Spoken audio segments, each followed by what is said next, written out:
جی السلام علیکم. وعلیکم السلام. کیا نام ہے آپ کا؟ محمد عارف. پاکستان میں کس شہر سے؟ کراچی سے. یہیں رہتا ہوں میں. اچھا ادھر ہی مدینہ شریف میں. زبردست. کتنی بار آتے ہیں؟ جب موقع ملتا ہے وقت ملتا ہے انشاءاللہ میں آ جاتا ہوں. خاص کر صبح فجر پہ. اچھا تو حضور کے روزے پہ سامنے گنبد کو دیکھ کے درود بھی پڑھتا ہوں, نعت بھی پڑھتا ہوں. اور کیا کیفیت ہوتی ہے جب آپ نعت پڑھ رہے ہوتے ہیں؟ کیفیت سر یوں ہی سمجھے کہ دل میں راحت ہوتی ہے جب حضور کے روزے کی طرف دیکھتے ہیں. تو کیونکہ انسان کے ساتھ دنیا داری کے معاملات اور بہت ساری, جب حضور کے روزے کو دیکھتے ہیں تو خوشی ہوتی ہے, راحت ہوتی ہے, اور دل میں جو ایک حضور کی بارگاہ سے شفاعت کی اور حضور کی رحمت کی امید ہوتی ہے کہ حضور اسی طرح ہم پر نظر کرم رکھیں اور اس شہر میں بھی رہتے ہوئے باادب رہیں.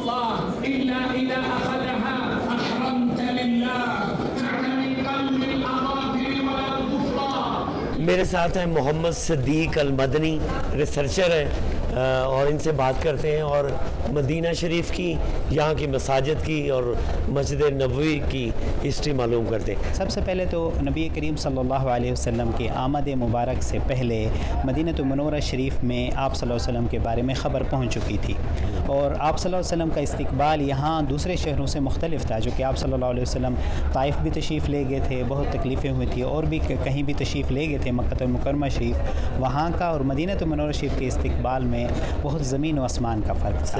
کیونکہ اہل مدینہ انتظار میں تھے اور شوق میں تھے, اور جوش کے ساتھ اہل مدینہ جب ان کو پتہ چلا کہ آقا کریم صلی اللہ علیہ وسلم بنو سالم سے چل پڑے ہیں اور آگے مدینہ منورہ شریف تشریف لا رہے ہیں, تو وہ روزانہ مدینہ شریف سے باہر جا کے مسجد قباء شریف جہاں اس وقت ہے اس سے تھوڑا آگے جا کے ایک جگہ ہے جہاں اونچی جگہ تھی اور آگے وادی تھی, اس جگہ سے آگے بڑے دور تک نظر جاتی تھی, چونکہ وادی تھی اور آگے اگلی پہاڑیوں تک نظر جاتی تھی. تو وہاں تک صحابہ کرام تقریباً روزانہ تشریف لے جاتے تھے, چونکہ اس وقت اندازہ لگا لیتے تھے کہ کب آپ صلی اللہ علیہ وسلم کی آمد ہے, چونکہ تقریباً 16 سے 20 دن لگتے تھے مکہ المکرمہ شریف سے مدینہ شریف, اور بہت جلدی بھی اگر کوئی آ جاتا تو 12 دن میں آتا تھا. اور جس دن آپ صلی اللہ علیہ وسلم آئے تھے, تشریف لے کے آئے تھے, تقریباً مختلف تواریخ کے مطابق اور ہسٹری کے مطابق 28 سفر 27 سفر اور کچھ میں 4 ربیع الاول تک ہے. اس دن جب تشریف لائے تو آپ جب صحابہ کرام وہاں تشریف لے گئے تو تقریباً صبح کے وقت ہی آقا کریم صلی اللہ علیہ وسلم تشریف لے آئے تھے. تو اس مسجد کا نام یا اس جگہ کا نام مسجد مصباح ہے, اور سعودی گورنمنٹ کا شکریہ ادا کرتے ہیں کہ ابھی اس وقت آفیشیلی اس کے اوپر جگہ بنا دی ہے, اس کے اوپر لکھ دیا ہے اور اس جگہ کو محفوظ کر لیا ہے. اور اس شہر کا نام یثرب تھا پہلے یثرب تھا, ابھی تو آقا کریم صلی اللہ علیہ وسلم کی آمد ہو رہی ہے نا, تو آپ صلی اللہ علیہ وسلم جب یہاں تشریف لے آئے تو اس کے بعد اس کا نام مدینہ النبی صلی اللہ علیہ وسلم, اور مدینہ اور طابہ, دار الایمان, دار النعیم, دار التقوی, یہ سارے مدینہ منورہ شریف کے نام ہیں, اور شفا کا مرکز بن گیا. جبکہ یثرب کا معنی ہوتا ہے بیماری کے گڑھ, تو یثرب سے الحمدللہ مدینہ منورہ چینج ہوا تو شفا کا گڑھ بن گیا. تو بہرکیف اس کے بعد آقا کریم صلی اللہ علیہ وسلم قباء شریف جہاں اس وقت مسجد قباء ہے, حرۃ قباء میں تشریف لے آئے, اور وہاں حضرت کلثوم بن الحدم کا گھر تھا چھوٹا سا, آپ نے وہاں تشریف فرما ہوئے, اور ان کی چھوٹی سی زمین بھی تھی سامنے, اس کو مربد کہتے ہیں. اور مولا کی شان یعنی مسجد قباء شریف بھی جہاں بنی وہ بھی کھجور خشک کرنے کی جگہ تھی, اور مسجد نبوی شریف بھی جہاں بنی یہاں بھی کھجور خشک کرنے کی جگہ تھی, اور سارے کچھ پرانے قبریں تھیں. تو وہ جگہ پہ, اس جگہ پہ آقا کریم صلی اللہ علیہ وسلم نے اپنی مسجد قائم کی, جو کہ مسجد کی اسلام کی پہلی مسجد تھی. اس سے پہلے کوئی مسجد نہیں تھی.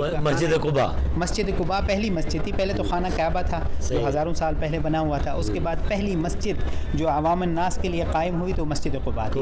اس سے پہلے بھی حضرت ابوبکر صدیق رضی اللہ تعالیٰ نے اپنے گھر اقدس میں مکہ المکرمہ شریف میں جگہ بنائی ہوئی تھی نماز پڑھنے کے لیے, لیکن وہ گھر کے اندر تھی. ایز اے مسجد جو سب سے پہلے قائم ہوئی تو وہ مسجد قباء شریف تھی, اور وہ اول مسجد اسلام کے اندر سب سے پہلی مسجد کا اس کو شرف بھی حاصل ہوا. اور وہ مسجد ایسی مسجد ہے جس کے بارے میں اللہ تبارک و تعالیٰ نے قرآن کریم میں بھی فرمایا ہے کہ ایسی مسجد ہے جو جس کو تقوی کے اوپر قائم کیا گیا ہے. اور اس کی فضیلت بھی بتاتا ہوں. اور آقا کریم صلی اللہ علیہ وسلم وہاں کچھ روایات میں 4 دن, کچھ روایت میں 14 دن آپ صلی اللہ علیہ وسلم نے وہاں قیام فرمایا. اور آقا کریم صلی اللہ علیہ وسلم کے قیام کی برکت سے اس کو ایسی فضیلت ملی ہے کہ کسی اور مسجد کے لیے نہیں ہے.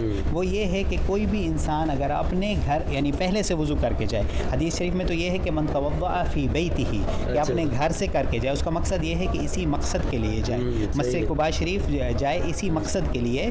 تو پہلے سے وضو کر کے جائے اور پھر پیدل جائے یا گاڑی پہ جائے, سواری پہ جائے. آپ صلی اللہ علیہ وسلم پیدل بھی تشریف لے جاتے تھے, سواری پہ بھی تشریف لے جاتے, اور آقا کریم صلی اللہ علیہ وسلم خود ہفتے کے دن تشریف لے جاتے. لیکن ثواب مطلقاً اوپن رکھا ہے کہ کبھی بھی وضو کر کے جائیں اور وہاں فقط 2 رکعت نماز نفل پڑھیں تو پورے عمرے کا ثواب ہے ماشاءاللہ. اور یہ فقط مدینہ منورہ شریف میں حاصل ہوتا ہے, اس کے علاوہ کہیں اور حاصل نہیں ہوتا. تو بہرکیف آپ صلی اللہ علیہ وسلم وہ مسجد قائم کرنے کے بعد آپ پھر وہاں سے جب روانہ ہوئے تو آپ نے پھر جیسے روانہ ہوئے فرمایا کہ جہاں جا کے میری اونٹنی بیٹھے گی وہاں میں اپنی مسجد بناؤں گا, وہاں اپنا مقر بناؤں گا.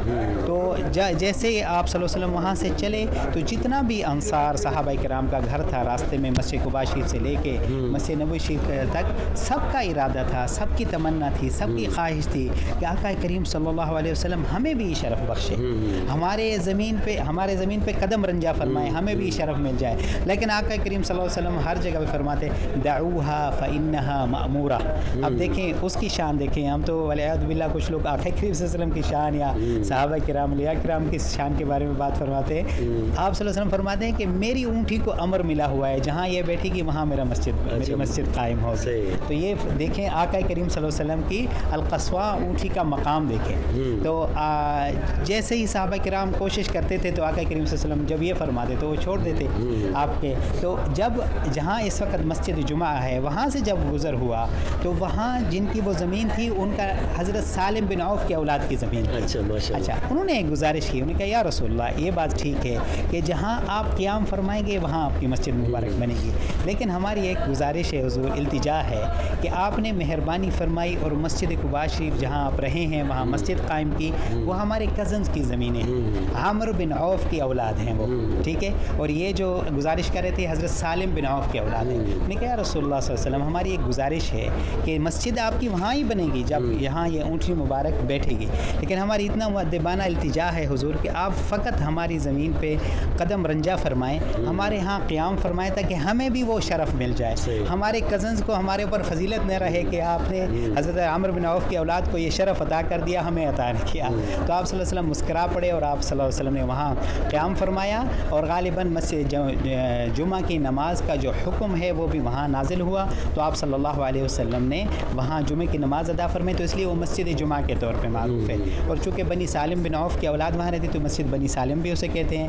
مسجد بنی عاتقہ کا قبیلہ بھی نزدیک تھا, اس کو مسجد بنی عاتقہ بھی کہتے ہیں. اور مدینہ منورہ شریف کی 3 وادیوں میں سے ایک وادی وہاں سے گزرتی ہے, وادی رانونا. تو وادی رانونا کے ضفہ پہ ہے مسجد الجمعہ, تو اس لیے اس کا نام مسجد الوادی بھی ہے. صحیح, ٹھیک ہے سر. یہ مسجد نبوی, اس کے بارے میں کچھ بتائیے. جی اب آگے وہاں سے آگے چل رہے ہیں. تو وہاں سے یہاں آ کے مسجد نبوی شریف پہ اونٹنی مبارک آ کے یہاں بیٹھی.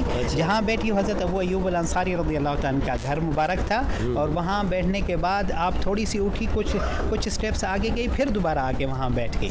آقا کریم صلی اللہ علیہ وسلم نے اس کی لگام کو چھوڑ دیا تھا, ٹھیک ہے. تو آقا کریم صلی اللہ علیہ وسلم نے پھر ادھر ہی قیام فرمایا, ادھر ہی آپ صلی اللہ علیہ وسلم نے اپنی مسجد مبارک بنائی. اور مسجد کا احاطہ اتنا تھا جتنا اس وقت ریاض الجنت ہے.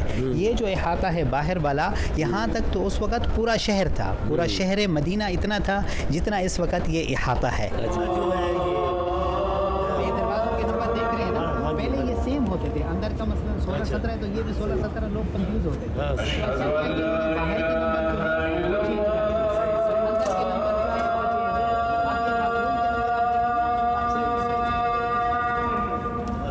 سر کچھ اور جو ہم نہیں پوچھ پائے اور آپ بتانا چاہیں. اچھا, نبی پاک صلی اللہ کی سیرت کے بارے میں, مسجد کے بارے, گنبد خضرا کے بارے. اللہ اکبر.